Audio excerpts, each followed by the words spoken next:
can you have a happier life and have a better quality of living? Today we're going to discuss a few simple tricks by which you can have a much higher quality of life, experience more happiness, and be more content. Today I'm at one of my favorite sites, the Lincoln Memorial, one of my biggest heroes. And the reason I chose this site is because we're going to discuss and say what made him the man he was and why he's so big in the history of this country and in the world. Hello again, here we are from the Lincoln Memorial in Washington, D.C.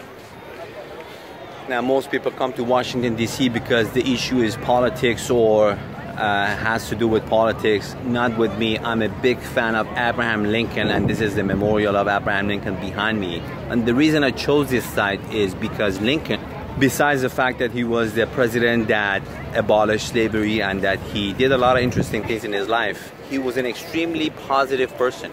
The story is wherever he was in a crowd, he cheered up the crowd. He had an amazing skill to tell stories and make friends. And the story is the reason he got so high up in the office is not because he was a very skilled politician or a lawyer. He was just a great storyteller. He was a people's person, extremely positive person. On the other side of the memorial is the Washington Monument, and behind that is the US Congress.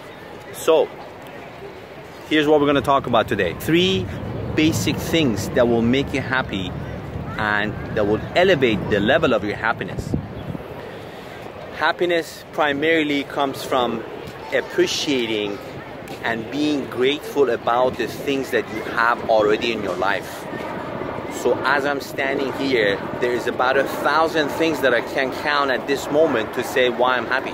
The clothes that I'm on, the sunglasses that I'm on, beautiful sun, beautiful day, many things. But I'm going to talk about 3 things, and you can choose whatever things you want to talk about or think about. But these 3 things is what I chose today, and here it is.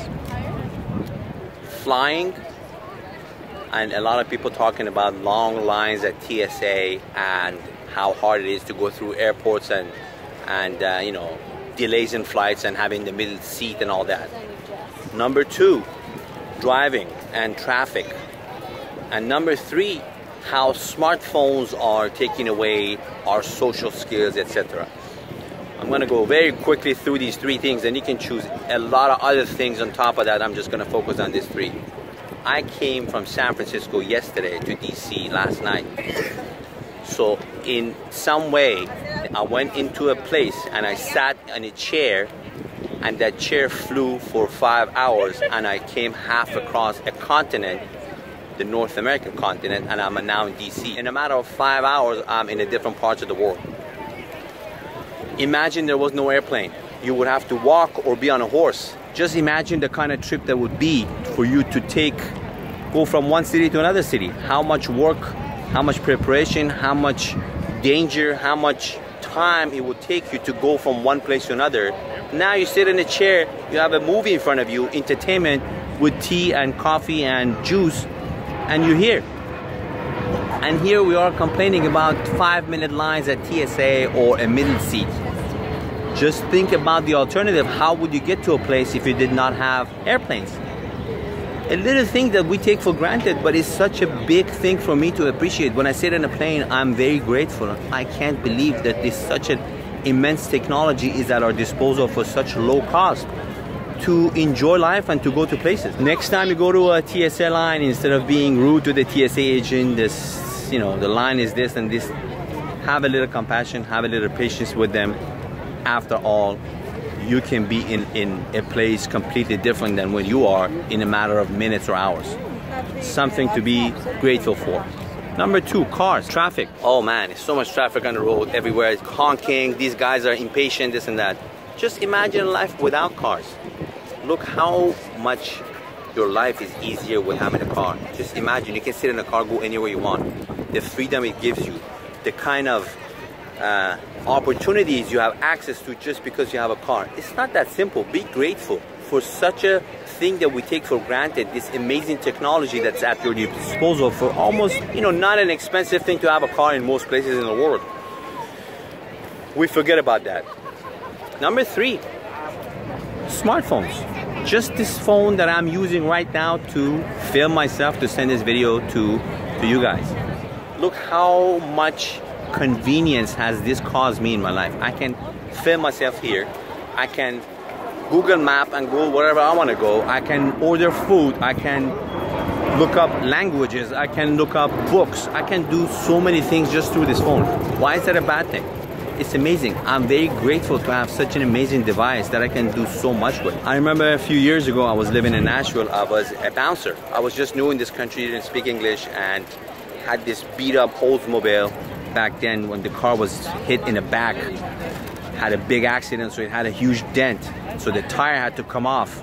And we had put one of these, you know, thin bicycle tires on this car, and it was a very cold winter. I think it was like 50 degrees minus in Nashville. And so here I am in downtown, and underneath the Batman building, trying to find the place that I need to work, to go to work. And I'm new and I don't know how to use where the streets are.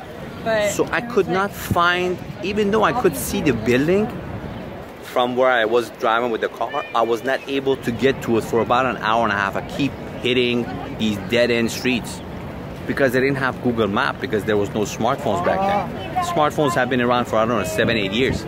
This is about 10-15 years ago. Just imagine how much life is easier, convenient, amazing with having a smartphone. You can communicate with people through WhatsApp free. I mean, you can exchange videos. These are amazing things. How much work it was to find a phone on the street 15-20 years ago. There's so many things I can talk about that I can be grateful right now. Every little thing that I have, I'm grateful for. Every person that I encounter in my life, every family member, every friend, I'm grateful for. Food, water, airplanes as you see flying by. So if you come up with a way to count the things that you can be grateful for every day, every morning, trust me, your day will be a lot easier. You'll have a lot more patience with people around you because you understand they have had a hard day or they have had a difficult day. It's better to live a positive life and be grateful instead of holding grudges and be negative. Well, you can do the other one. You can be negative, but what's the result? You're going to be angry most of the time. So count your blessings, find things to be grateful, and learn from people such as Lincoln, who was a shining star of positivity, and that caused him to be one of the greatest people in the history of the world. Thank you for watching from Washington, D.C., and have a great day until soon.